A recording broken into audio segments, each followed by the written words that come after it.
Hello and welcome to People Not Politics. My name is Rusty Pierce. I'm your host. And of course we have with us today Gina Montoya Ortega, candidate for mayor of Las Cruces. And in the beginning, and especially after the break, we're going to have a special guest with us today, Raymond Ortega as well. How are you doing today, Gina? Good, Rusty. Thanks. How are you? How are you, Raymond? How's everybody? Everybody's good. Thank you. All right, so before we get started, tell us a little bit about yourself, Gina, and then we'll jump into the questions that I have for you today. So my name is Gina Montoya Ortega, and I'm the co-owner of La Fiesta Bakery, and I'm running for mayor of Las Cruces. Mi nombre es Gina Eugenia Montoya Ortega y estoy corriendo por alcaldesa de la ciudad de Las Cruces y soy dueña de la panadería que está en la calle Valley, La Fiesta. All right, so I think today, this is going to be our last episode of this right before the election, which is November 5th. Early voting has already started. It's going to last up until Saturday of the current week. I have already early voted for Gina Montoya Ortega. She's the candidate for me that speaks common sense and that has our city's interest in mind. So I want to ask you, what are your top three priorities going to be when you are elected mayor of Las Cruces? So I think the top three priorities will be public safety, poverty of our youth, our seniors, and our electricity. Those will be our three top priorities. Okay, so let's talk about those. Were they in any particular order? Or were those those are going to be your three? Yeah, I think public safety, because when we built our platform, I built my platform in talking to everybody that I met, and a lot of people were very concerned about public safety. So that's probably why that's the first thing that came to my mind, is the citizens of Las Cruces feel like they are not safe. We are not where we need to be. So that's why probably public safety did come to the top of my mind first. Okay, so public safety is an all-encompassing term. It covers multiple things from, our physical safety to our education, everything else. So talk to me a little bit about public safety and what we can do, what you will do as mayor to make us safer. So definitely, public safety could entail planning our roads, educating our children, because if they're educated, this is going to actually help them to make our city safer, educating all our people. And then our police department and our fire department, we need to ensure that they're fully funded and fully staffed. So these are just three of the subjects about public safety. Okay, so public safety, fully staffed police department is obviously one of them. Our physical safety is most important, obviously. So talk to me a little bit about how you know this police department is understaffed. I've been at recent debates where they've said that I'm not sure where you're getting this number from, that we're understaffed. Where are you getting that number from? So we learned about the public safety. We learned that our police department was short-staffed in February. We went to a city council meeting, and Chief Gallagher did speak about that we were short about 17 police officers. So this is the information that we got from City Hall, which we trust. And as you said, we recently were at a forum, and we had the current mayor say, I don't know where this information is coming from. This is not true. We are not short-staffed. So, once again, we depend on City Hall to share this information, and it contradicts itself. People can go back to that city council meeting that happened in February, and you can clearly hear Chief Gallagher state that we are 17 police officers short. We went to another forum shortly thereafter and said, oh no, now we're only 6 officers short. And then this other forum, all of a sudden it's like, oh, we're not short at all. So I'm going off of the information. Chief Gallagher is in charge of our police department, and he's the one that shared these numbers with the people in February at the city council meeting. Okay, so obviously we're short-staffed. I think I would personally take the word of the chief over a mayor who has a lot of current information on his plate, might get some of it confused, might have not, been present during that meeting, or maybe was thinking about something else, running the meeting, whatever it may be. What else with public safety is important? I know roads is something that you mentioned as well. How does that affect public safety? So definitely planning of the roads. The way that we currently plan the roads when we have construction is just, it's a mess. There's construction all over the place. So people are usually in a hurry when they're in their vehicles to get from one point to the other. So we don't help the citizens plan for these, as well as the state or the city that's doing this work. It makes a lot of confusion on our citizens, which once again is going to cause safety to be an issue. Okay, so education as well is one of the things that we've mentioned and we've talked about in the past on this show. How does that affect public safety? So if our people are not educated, for example, that I had spoken about, that I personally keep the police non-emergency number in my phone, was it's educating myself that when I see something, I will be the first person to call the police non-emergency and report something. And so educating our people in whatever means that, having our police department, having our police officers more, making their presence around people. Educating that, they're not bad people. They are actually here to protect and serve, that they are public servants. And so by educating, getting people involved more with our police department, this will help ensure more public safety as well. And what about education of our youth? I know that if they're not educated, oftentimes it's hard to get employment, and they turn to perhaps things that are, criminal in nature to get the money that they're looking for. So how does education affect that as well? So definitely, so having the police officers making their presence more around the youth to, talk about the things like when we grew up, we had, the DARE, we had my children especially had more of this, where the police officer would come and share that, these are crimes, if you do this, and it's even stuff teaching them as children that stuff that they do right now could technically be later as an adult, it's a crime. So just educating them and letting these children know that these are potential crimes. The life that you're kind of leading could potentially, lead to a life of crime. So another thing that you mentioned that your top three was poverty. Yes. So my understanding, like many of us, myself included, came from a family of poverty. How do you propose that we bring current families who live in Las Cruces out of that poverty? What city policies can we implement, will you implement as mayor? So what's going to help with the poverty is, like you said, I as well grew up in poverty, and I see that poverty is just growing. To me, this is something that should go down. I mean, we have, as a world or as a nation, we have a lot more money, a lot more opportunities than we did when I was growing up. And so to help with this poverty, we could actually stop the wasteful spending of our taxpayer dollars that we're seeing, such as the money that we spend on making roads 2 ways, or $6 million just to invest in consultation on a plaza. This is going to help with our poverty because, we can actually offer more programs, whether it's for our seniors or for our children. We can use that money for that. So this is going to help with the poverty.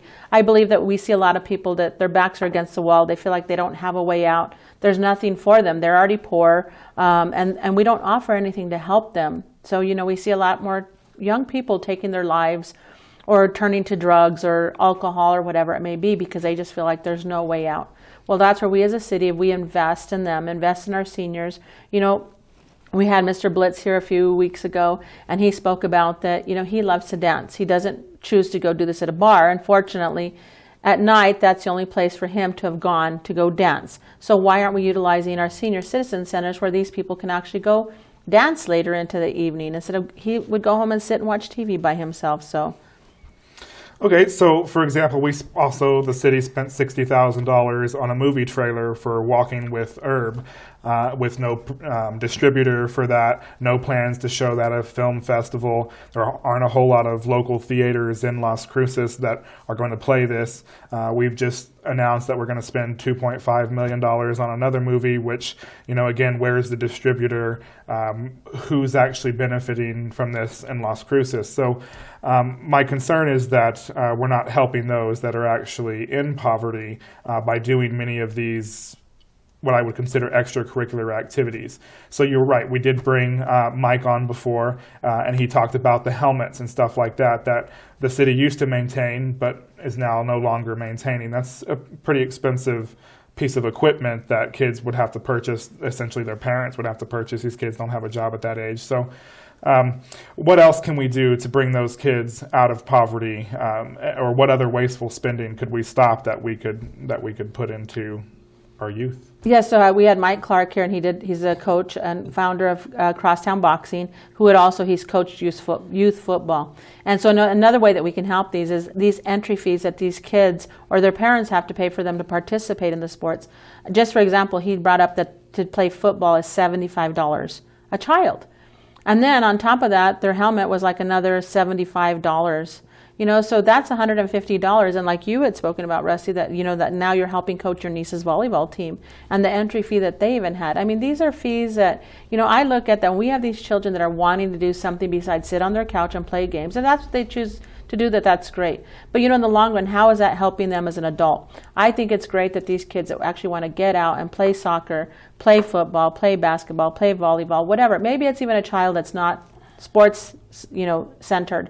Maybe they're musicians, maybe they're artists. So we as a city need to look at, instead of wasting all that money, let's invest it back in programs that all the children or all the seniors or all the residents of Las Cruces can benefit. Okay, so the trailer that we talked about, Walking with Herb, that we gave $60,000. What could we have done with $60,000? That trailer money that they provided the $60,000 for, who's that benefiting? Whereas $60,000 we could have invested back in our people of Las Cruces, all our people of Las Cruces. People are saying, hey, they want more dog parks, they want more splash pads. This is something that we could have applied towards these different things. More city gyms, perhaps. Yes, definitely. We rent, my volleyball team, we rent Meerscheidt when we have the opportunity. However, if you're part of that particular league, you can rent, the facility and check it out long in advance. But if you're someone like me who is a coach and wants to go to, have our girls play volleyball at the city gym, we don't have that ability because we have to be there the day of, and people have already booked a volleyball court. We're playing on a small gym. There's all sorts of things that prevent us from using the city facilities essentially the way they, in my opinion, should be used for those that are growing up, that don't have the money and so forth. Electricity was the other thing that you talked about. What do you mean when you say that you want to get a hold of electricity? What does that exactly mean? So we've talked to a lot of people even that, like, for example, have solar panels, and they're saying that what they're getting back on it, they get, it costs, 11 cents a kilowatt, and they get like maybe 2 cents back. So where's the difference? Why are they not getting more for what they've invested in? This tends to be almost one-sided. So electricity, we need to definitely bring El Paso Electric to the table and say, okay, we need to find a happy middle that's going to benefit the residents of Las Cruces. I understand that you're a for-profit company, but you know what? There's a difference between being a for-profit and making a killing off of people. The people of Las Cruces are struggling. We also talked to somebody, we met a young couple at the fair, that they were very involved and they'd heard about a city that actually invests in their power lines actually being placed underground, which is a little bit more expensive, but it's something that actually benefits the people of the city. Okay, so that gives us a little bit of leverage. So I think it's important to say that whether it's 11 cents or 9 cents or whatever, the point is that you're trying to lower the electricity rates. Yes. As a business owner, that's one of your biggest bills, I'm sure, is electricity.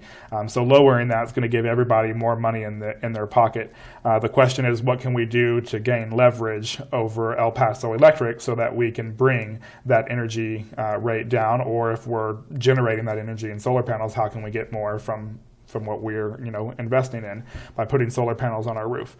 So we'll talk a little bit about that as well. You said that there was another city that required lines to go underground. So, for example, in that particular city, if you wanted to charge somebody 11 cents a kilowatt hour, for example, you could do that, but you had to go underground, which was pretty expensive for that electric company to tear up the roads and so forth. But if you wanted to go above ground, the city council will let you through a process, but now you might have to do it at 6 cents a kilowatt hour. So that gives us a little bit of leverage. We can do that. Is it that the only method, or is it just any method that you can do to bring El Paso to the table? And we actually want to look at every method that is available. There is no one set method. There's plenty of ideas, and we need to actually sit at the table and say, what are these that can actually help? So whatever method it'll take, let's do that. So whether it's a co-op to serve a small amount of people, whether it's requiring to put them underground, just working with state and local legislature to gain some sort of leverage over the power companies. Yeah, so definitely. So that they're not giving millions of dollars to their CEOs and executives and bonuses, and instead we're paying for that ultimately, and so is El Paso for that matter. But yes. So we saw that. Now this sale that El Paso Electric just had, that the CEO that was here, she made off with $7 million, but yet right. We were continually told that they needed to raise the rates. How is that helping the people of Las Cruces? Okay, stay with us. We're going to take a short break, and when we return, we're going to have our special guest, Raymond Ortega, talk a little bit about wasteful spending, his business experience, and why he believes and why he's voting for Gina Montoya Ortega for the next mayor of Las Cruces.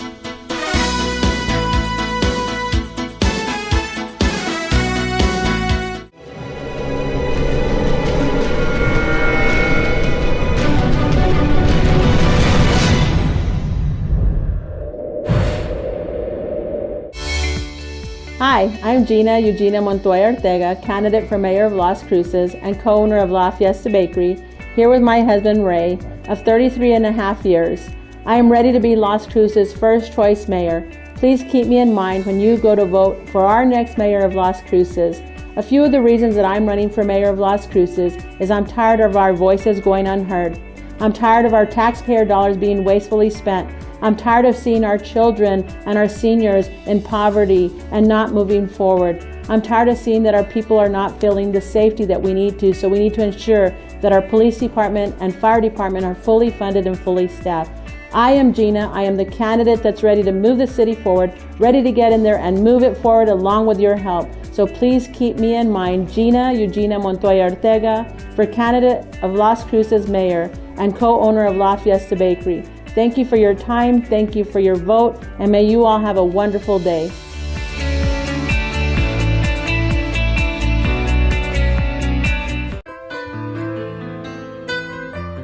Hi, I'm Ray Bamberg with Here on Earth. I would like to invite you for a free hearing evaluation to our office. We've been here in southern New Mexico for 34 years helping people hear better.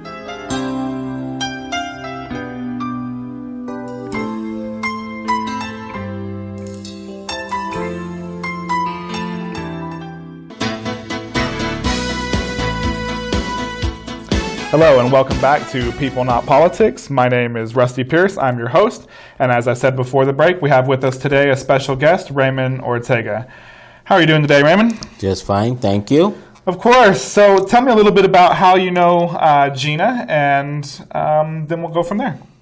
We've been married for 33 and a half years. We own a business together, La Fiesta Bakery, for 13 years. A very successful business, thanks to her.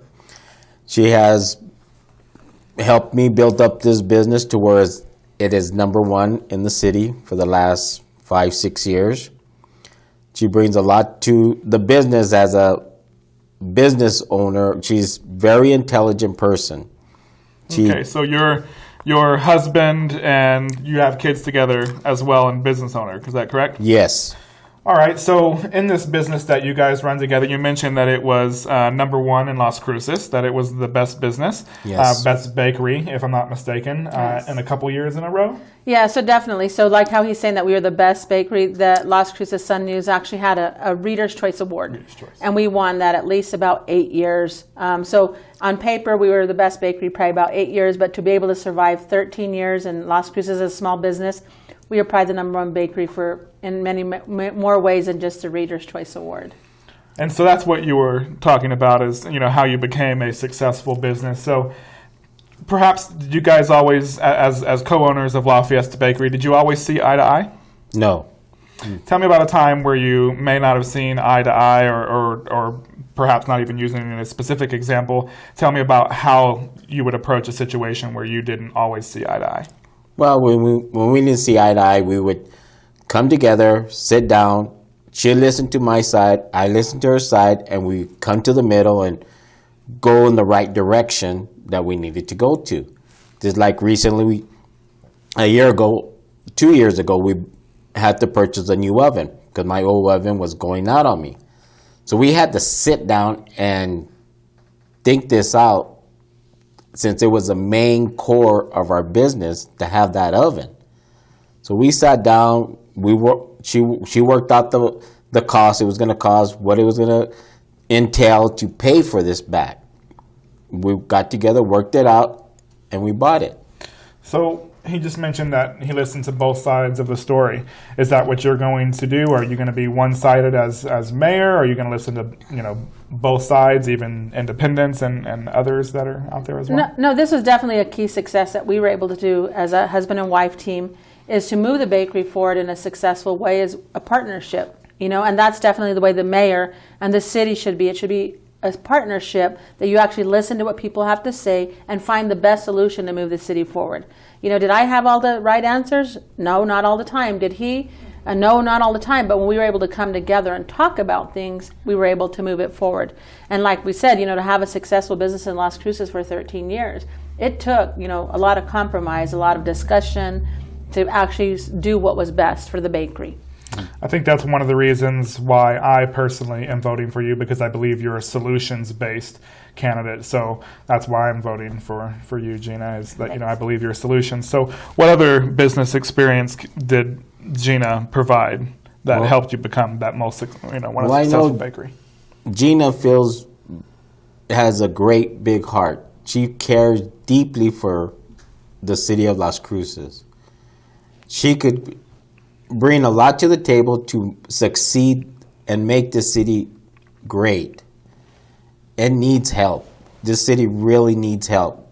We've been in the hole for, 12 years.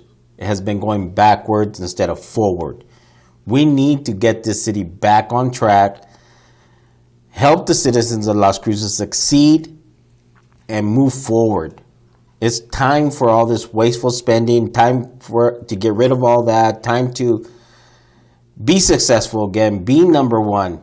I'm tired of seeing when you Google City of Las Cruces and you see we're at the top of the bottom of every list.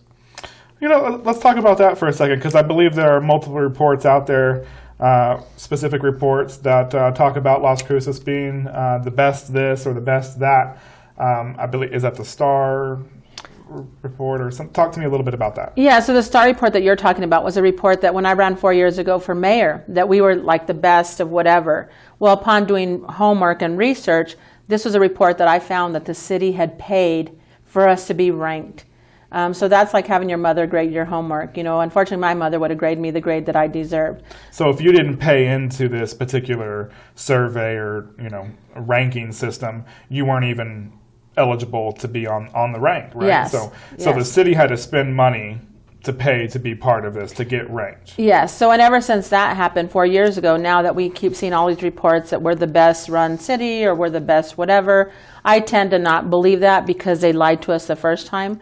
And I think in order to be fair, that's fine. If we are the best at something, don't hesitate to say what we're not the best at. There was a report that just came out recently on MSN, news, and it wasn't on the news but on our email, and it came out and it showed that we were the second poorest metropolitan in the United States, next to Georgia. So that's fine if you want to say, we're the best of this, but at the same time, let's be honest with people. Let's tell them, we might be the best honestly in this if we honestly are, but honestly, we are the second poorest metropolitan in the United States.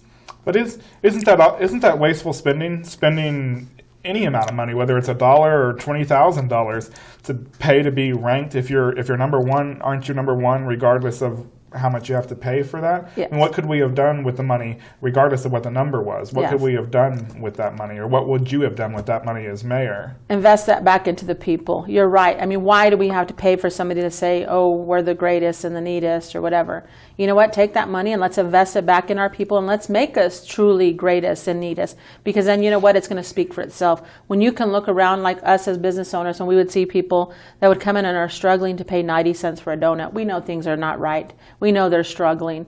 I would have loved to see more people come in and, wow, look, it's a really good month, and, have more $20 bills or $10 bills. But we had a lot of our customers that would come in and they were struggling paying 90 cents.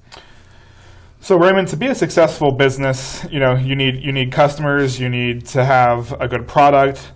So in the last couple minutes, tell me what business experience that you have with Gina that would make you vote for her, and why you're voting for Gina, just in a quick couple minutes. Well, Gina has made our business successful. Like I was saying earlier, she takes care of the front end. I take care of the baking. She interacts with the customers, makes them feel at home, and helps them have them keep coming back to us.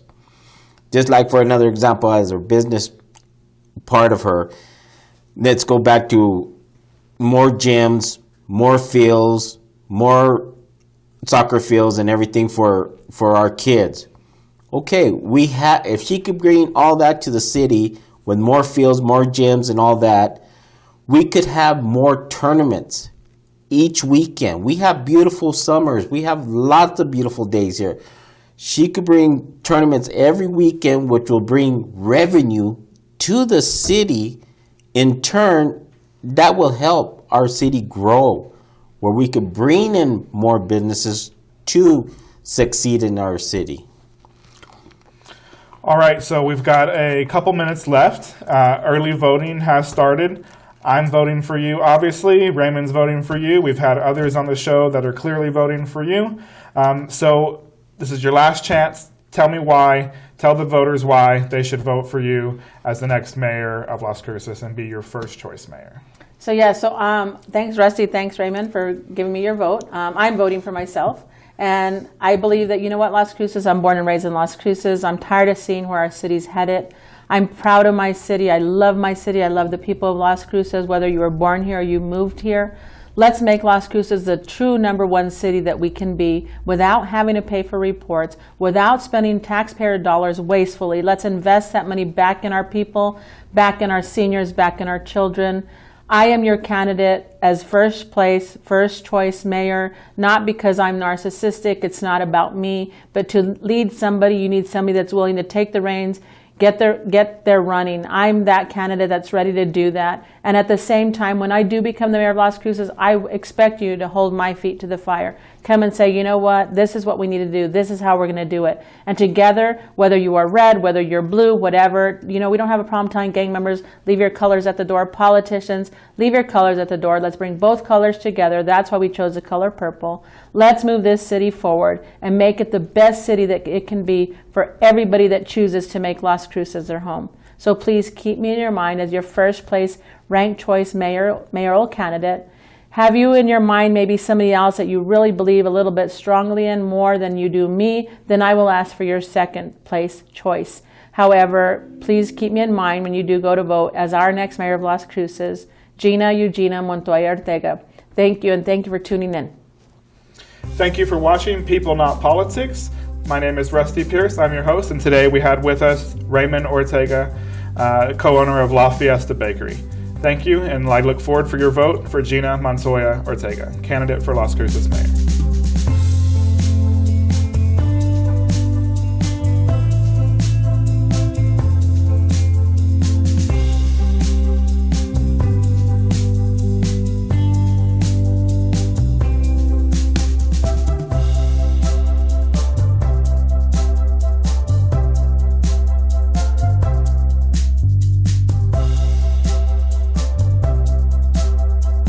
I'm Gina Ortega, and I approve this message. Vivian Fritz, Treasurer.